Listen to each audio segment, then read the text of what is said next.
KJSO 1단계 4차 시입니다.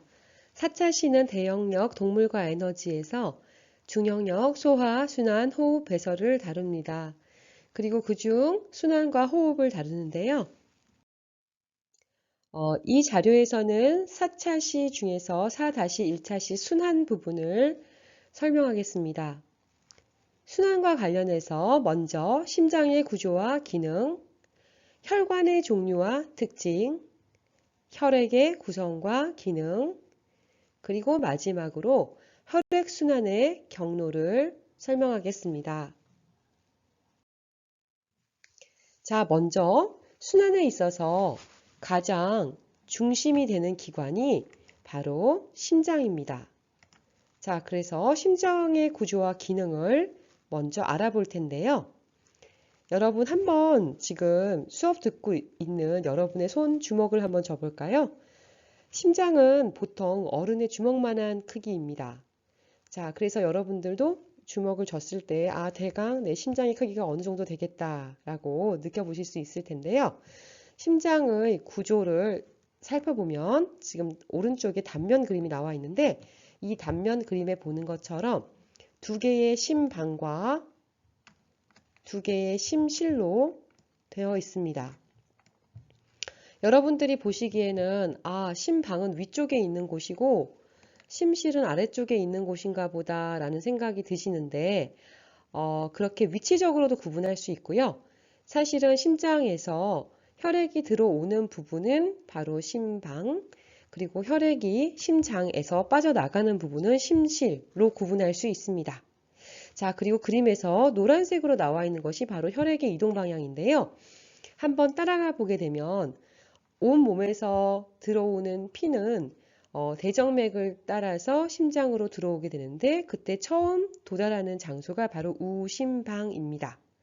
자, 그 다음에 여러분들 지금 보시면 이 심장을 바라볼 때 나에게는 왼쪽인데 우심방, 나에게는 오른쪽인데 좌심방 이렇게 표시가 된 것을 보실 수 있는데요. 이것은 우리가 마주 보는 누군가의 심장을 본다라고 했기 때문에 우리의 기준이 아니라 실제로 그 심장을 가진 대상의 기준이기 때문에 이쪽이 우리가 바라보는 왼쪽이지만 우심방이 되고 이쪽은 오른쪽이지만 좌심방이 됩니다. 자, 그래서 우심방에 먼저 들어왔다가 심방에서 다시 심실, 아래쪽에 있는 심실로 혈액이 이동하게 되고요. 우심실이 수축하게 되면 혈액이 빠져나가게 되는데 그때 나가게 되는 굵은 혈관이 바로 뭐냐면 폐동맥입니다. 자, 여러분 말에서 유추하실 수 있는 것처럼 이것은 바로 동맥, 즉 심장을 빠져나가는 혈관인데 어디로 가냐 하면 목적지가 폐입니다. 그래서 폐동맥으로 나갔을 때 여기 그림에는 그려져 있지 않지만 심장을 기준으로 양쪽에 자리 잡고 있는 폐로 그 혈액이 빠져나가게 되기 때문에 우심실에서 나와서 양쪽 폐로 이렇게 들어가게 됩니다. 자, 그럼 폐에서는 어떤 일이 일어나냐면 우리가 호흡에 가서 다시 배우겠지만 바로 기체 교환이 일어나게 되겠죠.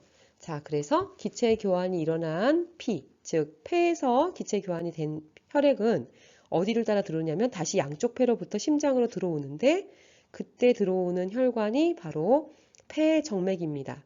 자, 이름에서 유추하실 수 있는 것처럼 폐로부터 심장으로 들어온다 라고 해서 이름이 폐정맥이고요. 자, 폐정맥으로 들어올 때, 자, 그때는 들어오는 곳이 바로 어디냐면 좌심방입니다. 좌심방의 혈액은 아래쪽에 있는 좌심실로 이동하게 되고요. 좌심실로부터 수축을 하게 되면 자, 좌심실에서 큰 혈관을 따라 나가게 되는데 자, 그때 따라 나가게 되는 이 혈관의 이름은 바로 대동맥입니다. 자, 대자가 붙은 동맥인데요. 자, 심장에서 밖으로 나간다. 어디로? 온 몸으로. 아까 그럼 처음에 여러분 기억나세요? 온 몸을 돌고 들어온 피가 들어오는 혈관. 바로 뭐였냐면 대정맥이었습니다. 자, 심장으로 들어온다. 정맥이고요. 자, 온 몸을 돌았다. 그래서 큰 정맥, 대정맥입니다.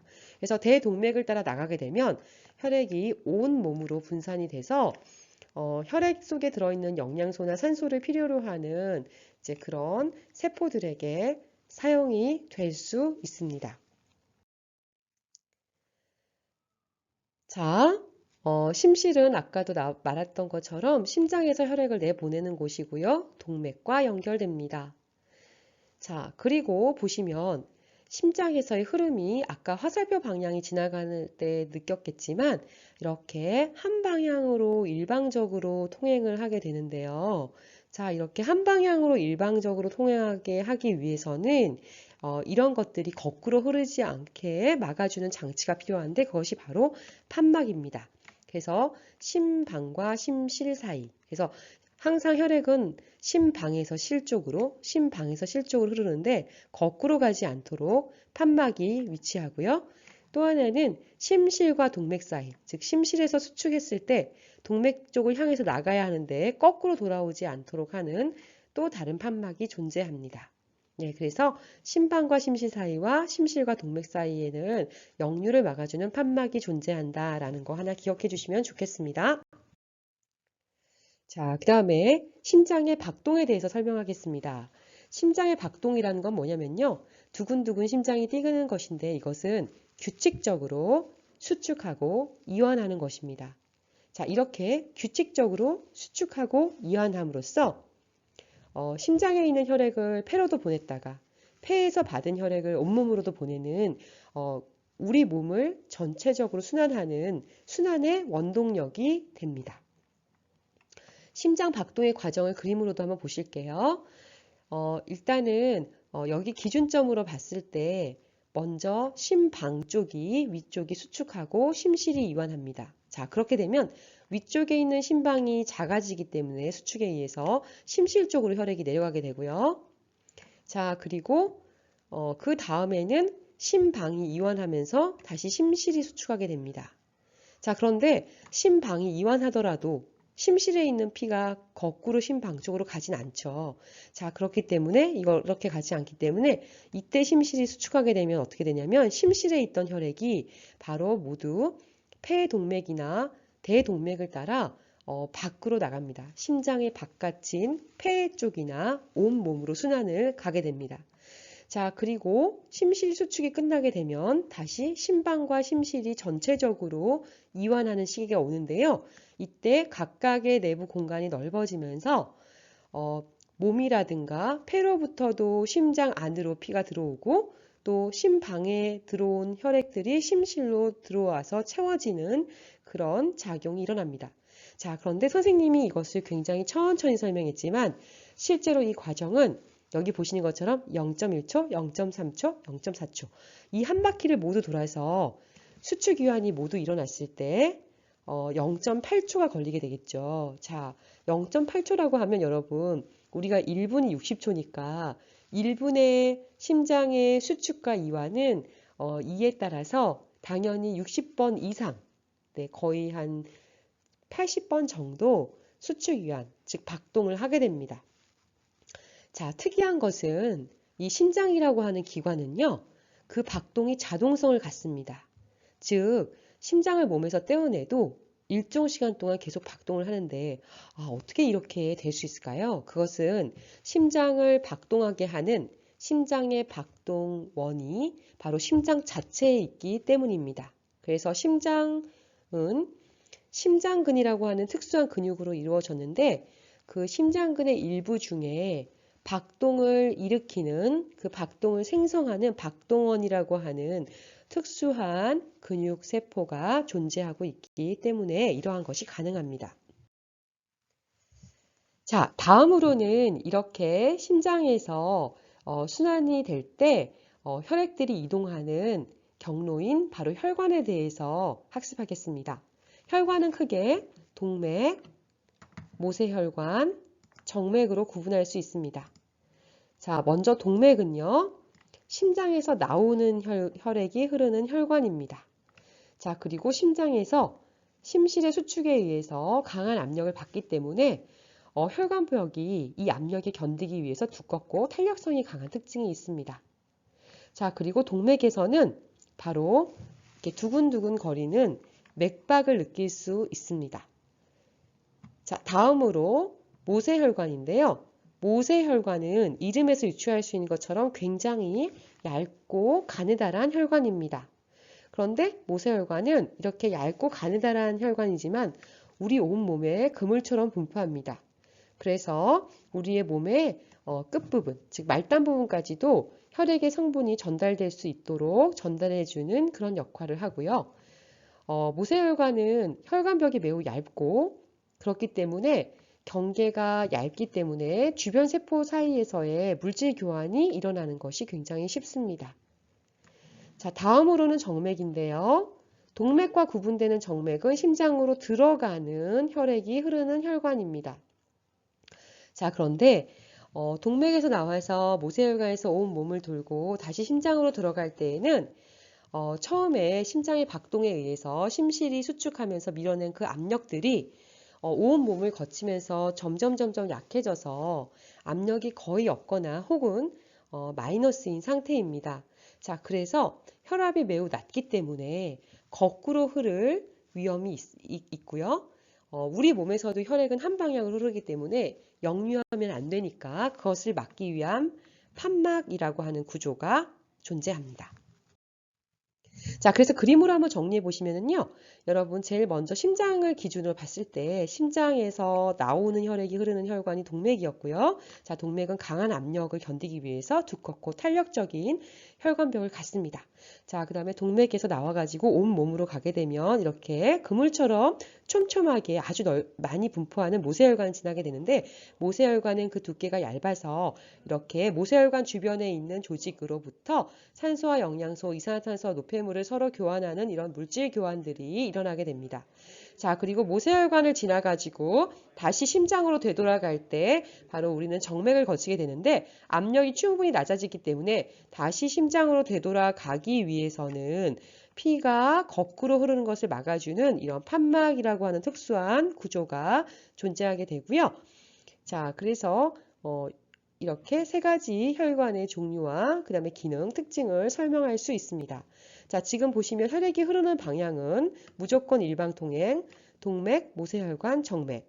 그리고 혈관의 지름은 정맥, 정맥, 동맥, 모세혈관의 순서인데요. 이때 지름이라고 하는 것은 실제적으로 혈관의 안쪽에서 피가 지나가는 그 길의 지름을 의미합니다. 자, 우리가 앞서 살펴본 모세혈관, 동맥, 정맥 세 가지 혈관의 특성을 비교한 표입니다. 살펴보시면 혈압은 심장에서 나오는 동맥에서 가장 크고요. 역시나 혈압이 큰 동맥에서 혈류 속도가 가장 빠릅니다. 그리고 강한 압력을 견뎌야 하기 때문에 혈관벽의 두께도 동맥이 가장 큽니다. 하지만 혈관의 총 단면적은 모세혈관이 가장 큰 것으로 나타나는데 모세혈관은 여러분 아시다시피 굉장히 얇은 혈관이지만 그물처럼 촘촘하게 분포해서 온몸에 굉장히 많은 수가 존재하기 때문에 그 단순한 단면적이 아니라 그 단면적을 합한 총 단면적은 모세혈관이 가장 많은 것을 알 수 있습니다. 자, 그리고 오른쪽의 그림은 사실 이 표를 그래프화한 것인데요. 여기서도 보시면 알겠지만 동맥의 경우에는 심장에서 나오기 때문에 혈압이 높고요. 그리고 최고 혈압과 최저 혈압이 나타나는데 우리가 아까 맥박이라고 했던 맥압은 바로 이 최고 혈압과 최저 혈압의 차이를 통해서 느껴지는 것입니다. 따라서 모세혈관이나 정맥에서는 맥박을 감지할 수 없습니다. 자, 그래서 밑에 보시면 혈관의 총 단면적은 모세혈관이 가장 크고 대동맥이 가장 작다. 그리고 혈류 속도는 모세혈관에서 가장 느리다. 그래서 모세혈관의 기능이 물질 교환이었는데 이렇게 혈관들의 형태적인 특성과 그들의 기능은 어느 정도 관련되어 있다는 것을 아실 수 있습니다. 자, 다음으로 혈액의 구성과 기능을 살펴보겠습니다. 혈액의 구성 성분 중에는요, 크게 고체 성분으로 되어 있는 혈구와 액체 성분으로 되어 있는 혈장이 있습니다. 그리고 고체 성분인 혈구는 혈액의 세포 성분으로서 가장 대표적으로 적혈구, 백혈구, 혈소판을 들 수 있습니다. 각각을 특성과 기능 중심으로 살펴보겠습니다. 먼저 적혈구를 보시면요. 적혈구는 지금 그림처럼 오목한 접시 모양의 동글동글한 형태를 띠고 있습니다. 그리고 적혈구는 산소 운반을 하는 기능을 하는데 가운데에 보시면 오목한 부분은 어린 적혈구에서 성숙 과정을 거칠 때 핵이 세포를 빠져나간 그런 흔적입니다. 자, 그러면 적혈구는 혈액 속에 들어있는 세포 성분이나 특이하게도 모든 세포에 있는 핵이 없습니다. 따라서 적혈구의 경우에는 수명이 유한한 그런 세포에 속합니다.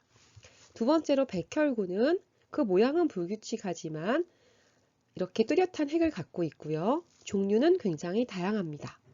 그리고 백혈구는 우리 몸에서 식균 작용을 함으로써 외부에서 들어온 병원체들을 제거하는 그런 방어작용을 담당합니다. 다음으로 가장 작은 세포 성분인 혈소판은 작은 세포 조각의 모양으로 혈액 응고 인자를 그 내부에 갖고 있기 때문에 혈소판의 경우에는 우리가 출혈이 발생했을 때 그 부위에서 혈액이 응고할 수 있도록 도와줍니다.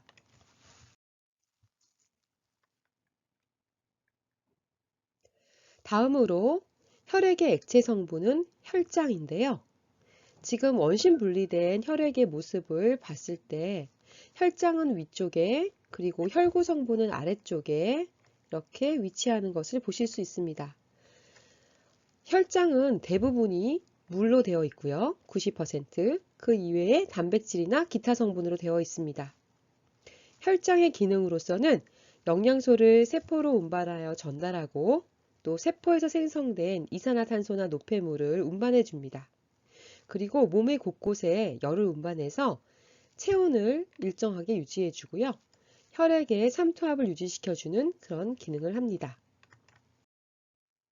자, 그래서 우리가 혈액의 기능을 종합적으로 정리해 보면 혈액은 다음과 같이 운반작용, 즉 온몸을 순환하면서 산소나 이산화탄소, 영양분, 노폐물, 호르몬, 항체 등을 운반해 주는 역할을 하고요. 두 번째로는 방어작용, 혈구 중에서 백혈구의 식균 작용, 그리고 또 항체 생성, 그리고 몸속에 침입한 세균으로부터 방어해 주는 역할을 합니다.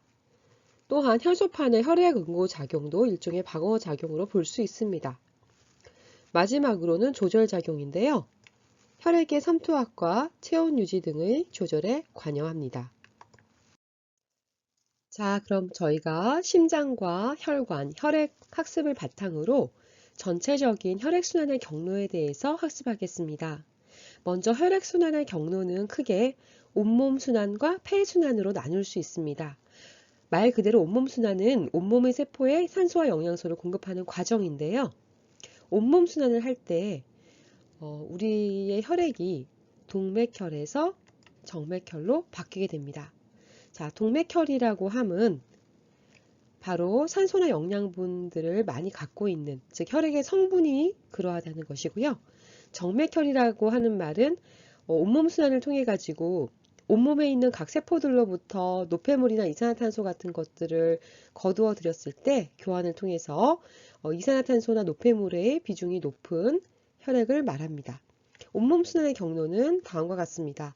먼저 심장의 좌심실에서 빠져나온 혈액은 대동맥을 거쳐서 온몸의 모세혈관으로 퍼졌다가 다시 대정맥을 통해서 오심방으로 들어갑니다. 다음으로 폐순환을 설명하겠습니다. 폐순환은 폐에서 산소를 공급받기 위한 혈액의 순환 과정입니다. 그리고 폐순환에서는 정맥혈이 동맥혈로 바뀌는데 온몸 순환에서 걷어들여온 정맥혈을 폐를 통해서 산소를 충전함으로써 그 성분이 동맥혈로 바뀌게 됩니다. 조심하실 것은 정맥혈이 정맥을 흐르는 피다 혹은 동맥혈이 동맥을 흐르는 피다 라고 생각하시면 안 되고, 정맥과 동맥은 심장을 기준으로 들어가는 혈액이 흐르는 혈관, 나가는 혈액이 흐르는 혈관으로 이해하셔야 하고, 정맥혈과 동맥혈의 구분은 그와는 다르게 혈액의 성분으로 구분한다는 것을 기억해 두시기 바랍니다. 폐순환의 경로는 다음과 같습니다. 심장의 오심실에서 폐동맥을 통해서 나온 혈액이 폐의 모세혈관을 거치면서 기체 교환이 일어나고 폐정맥을 따라 좌심방으로 들어오게 됩니다. 자, 그래서 우리가 한번 이 전체적인 혈액의 순환의 경로를 그림으로 한번 다시 복습해 보도록 할게요. 자, 순환계의 중추는 바로 여기에 있는 심장입니다. 그래서 모든 것은 심장을 기준으로 먼저 설명을 해야 하고요. 심장을 기준으로 심장의 양옆에 있는 폐로 따라 혈액이 들어갔다가 기체 교환을 이루고 다시 심장으로 들어오는 이 경로를 바로 우리는 폐순환의 경로라고 얘기하고, 우심실에서 폐동맥을 따라 나가서 폐를 거친 다음 다시 폐정맥을 따라 좌심방으로 들어오는 경로가 됩니다. 다음으로는 폐에서 기체 교환이 되어서 산소를 충전한 혈액이 다시 좌심실을 통해서 대동맥을 따라 온몸으로 가게 되고, 온몸에 있는 모세혈관에서 물질 교환이 일어나게 됩니다. 이때에는 산소를 온몸에 있는 세포에 전해주고 이산화탄소를 가져오고 또 영양소를 전달하고 노폐물을 거두오게 됩니다. 그렇게 된 혈액은 대정맥을 따라 심장의 오심방으로 들어가게 되고요. 이렇게 순환하는 경로를 우리는 온몸 순환이라고 합니다.